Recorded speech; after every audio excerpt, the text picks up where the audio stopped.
Good morning, have a nice day. आज सवेरे सवेरे हमारे एक मित्र ने हमें एक मैसेज भेजा।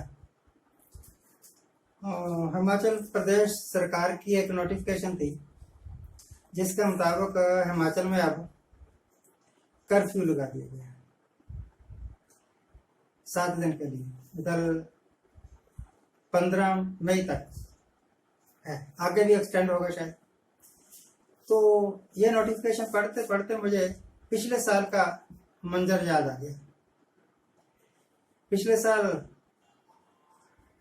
23-24 मार्च को लॉकडाउन लगा था और फिर वो चला, एक्सटेंड होता गया, एक्सटेंड होता गया, एक्सटेंड होता गया, जुलाई तक चला शायद। उसके बाद जब लॉकडाउन खत्म हुआ तब भी लॉकडाउन जैसी हालात ही रही। लोग इतने डर गए थे कि बाजारों में जाते नहीं थे। बाजार सुनसान रहे लगभग 1-2 महीने तक। फिर थोड़ी थोड़ी रौनक होने लगी, लोग बाहर निकलने लगे। लगभग उसी पैटर्न पर अब सरकार चल पड़ी। मुझे लगता है सरकार की सबसे बड़ी उपलब्धि मोदी गवर्नमेंट की अगर कोई रही है तो यही रही है कि वो लॉकडाउन लगाने में बड़े माहिर हैं।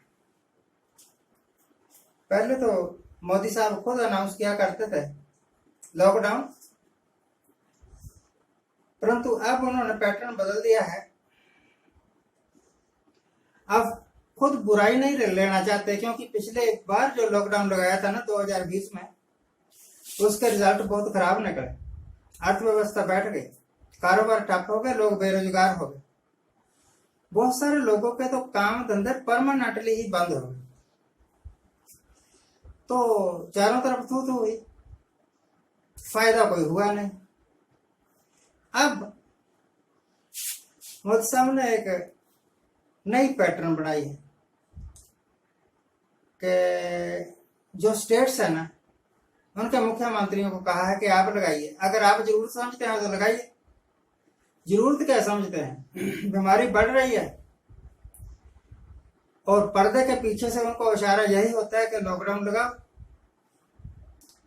तो नाम स्टेट गवर्नमेंट का है, वैसे इशारा तो केंद्र सरकार का ही है लॉकडाउन लगाने का या कर्फ्यू लगाने का। इस कर्फ्यू का, इस लॉकडाउन का कुछ फायदा हो या ना हो, परंतु एक नुकसान तो गारंटेड ही होगा कि एक बार फिर लोगों के कारोबार ठप हो जाएंगे, एक बार फिर उद्योग धंधे बंद हो जाएंगे, एक बार फिर बेरोजगारी बढ़नी शुरू हो जाएगी। बढ़ रही है, अब भी बढ़ रही है। जब मैं बच्चों की तरफ देखता हूं मुझे बड़ा तरस आता है। वो बच्चे जिनको स्कूलों कॉलेजों में लगातार मेहनत करते हुए देखता था। हम खुद भी पढ़ाते रहे बच्चों को, सैकड़ों बच्चों को पढ़ाया। कितनी मेहनत करनी पड़ती थी एक टीचर को, कितनी मेहनत करनी पड़ती थी एक स्टूडेंट को पास होने के वास्ते। अब घरों में बैठे हैं, स्कूल बंद है, कॉलेज बंद है। बात भी ठीक है, बंद होने चाहिए, क्योंकि ड्रामा बहुत बुरा है। कोरोना है, कोरोना से बच्चों को बचाना है, जनता को बचाना है।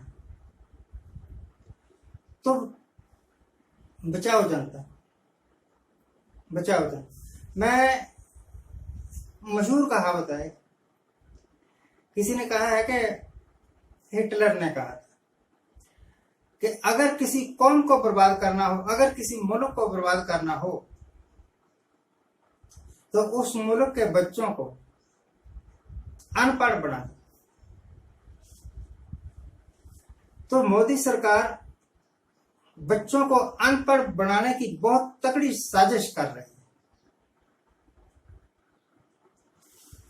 जब बच्चे स्कूल नहीं जाएंगे, कॉलेज नहीं जाएंगे, टीचर्स के साथ मिलेंगे नहीं, क्लासेस अटेंड नहीं करेंगे, टीचर्स उनको समझाएंगे नहीं, और हर साल हम बच्चों को रियायती पास करते जाएं, बिना एग्जाम के प्रमोट कर दो, कोई फर्क नहीं पड़ता। तो एक फौज तैयार होगी नालायक और अनपढ़ बच्चों की। आज तक जो तरक्की हुई है मुल्क में वो नालायक और अनपढ़ लोगों के कारण नहीं हुई है। लायक, पढ़े लिखे, मेहनती लोगों के कारण तरक्की हुई, चाहे वो किसी भी फील्ड के। और अब पूरे हिंदुस्तान के बच्चे जब स्कूल से दूर हो गए, कॉलेज से दूर हो गए, तो आप क्या समझते हैं कि वो बहुत होशियार हो जाएंगे? नहीं, वो बहुत नालायक हो जाएंगे। पढ़ाई के साथ उनका नाता खत्म हो जाएगा, किताबों के साथ उनका इंटरेस्ट जाता रहेगा, मेहनत करना वो भूल चुके होंगे। और फिर जो बच्चे सामने आएंगे तो मेंटली पिछड़े हुए हों, नालायक हों, कुछ कर नहीं पाएंगे। इस सरकार में ज्यादा करके लोग अनपढ़ हैं। +2 तक की पढ़ाई को मैं पढ़ाई ही नहीं समझता। और सरकार ने अब पूरे हिंदुस्तान के बच्चों को अनपढ़ बनाना शुरू कर दिया। इसके अलावा और कोई उपलब्धि मुझे दिखती नहीं। चाइना से मार खा चुके, ये अब भी पीठ थप पा रहे हैं कि हमने चाइना को जीत लिया। चाइना डर के भाग गया। अमेरिका, वहां भी कोरोना है, परंतु वहां पर ना लॉकडाउन और ना इस तरह की दुर्दशा, हमारे से ज्यादा तरक्की कर रहा है। दुनिया के बहुत सारे मुल्क वहां कोरोना की बीमारी है, परंतु उनके हालात हमारे हालात से बहुत अच्छे हैं। देखिए, जापान एक ऐसा मुल्क है जिसके सेकंड वर्ल्ड वॉर में जिसके ऊपर एटम बम गिराए गए थे, 2 शहर पूरी तरह बर्बाद कर दिए गए थे, हिरोशिमा और नागासाकी। लगभग उसी जमाने में हिंदुस्तान आजाद हुआ, उसी जमाने में जापान, नया जापान बना। जापान ने तरक्की कर ली। जापान कहां से कहां पहुंच गया। आज से 20 साल पहले उन्होंने बुलेट ट्रेन बना ली। हम डेमोक्रेटिक कंट्री था, हमारे ऊपर कभी कोई बम नहीं गिराया गया था, एटम बम। हम तरक्की नहीं कर सकते। एक चीज में तरक्की की है हमने, बच्चे पैदा करने में बड़ी तरक्की की। जिस वक्त हिंदुस्तान आजाद हुआ उस वक्त इसकी आबादी थी 40-50 करोड़ और अब ये 135 करोड़ हो गए। उसके अलावा जो तरक्की हुई है, कपड़ा उद्योग में तरक्की हुई है, बिजली उत्पादन में तरक्की हुई है, इंडस्ट्री में तरक्की हुई है, वो सारी तरक्की, एग्रीकल्चर में तरक्की हुई है, वो सारी तरक्की हमारी बढ़ती हुई जनसंख्या खा गई या फिर करप्ट पॉलिटिशियंस खा गए। आज के दिन कोई भी पॉलिटिशियन ऐसा नहीं है जो खरबपति ना हो, करोड़पति तो बात ही अलग है। मुझे लगता है आज मोदी साहब की सरकार के कार्य देखने के बाद कि हिंदुस्तान के वास्ते हिंदुस्तान का लीडर जो है ना, वो परजीवी है। वो जोंक की तरह हिंदुस्तान को चूस रहे हैं, अपने भंडारे भर रहे हैं, या फिर वो उद्योगपति हैं जो हिंदुस्तान से करोड़ों अरबों रुपए का पैसा लेके विदेशों में जाके सेटल हो गए।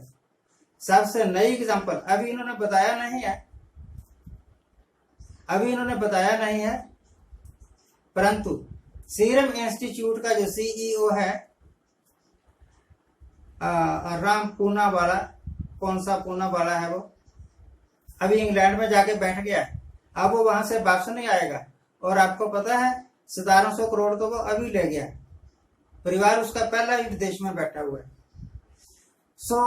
भगवान करे कि बेवकूफ पॉलिटिशियंस, करप्ट पॉलिटिशियंस और भगोड़े देशद्रोही सेठों से हिंदुस्तान निजात पा जाए। आज के लिए इतना ही। आज जिनका जन्मदिन है उनको हैप्पी बर्थडे। आज जिनकी मैरिज एनिवर्सरी है उनको बहुत बहुत शुभकामनाएं। सदा सुखी रहिए।